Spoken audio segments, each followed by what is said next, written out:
Okay, we are here at Valley High Restaurant in San Diego, next to Kona Resort. Here's Bella.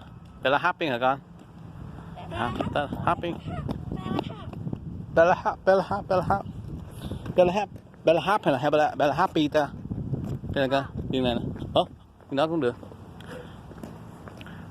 Đèn Christmas nó có hết rồi. In here in the restaurant, upstairs.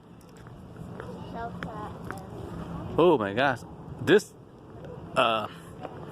restaurant is probably very beautiful in the night, the daytime.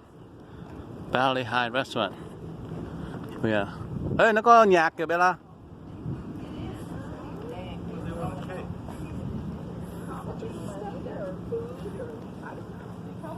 Valley High Restaurant. Nguyên and Avanal wedding reception. Oh. Tell me.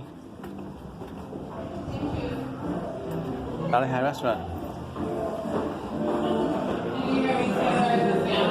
Valley High Restaurant. There you go. Sure. I was like, oh, poor baby, didn't he?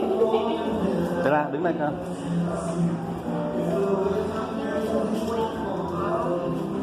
Hả?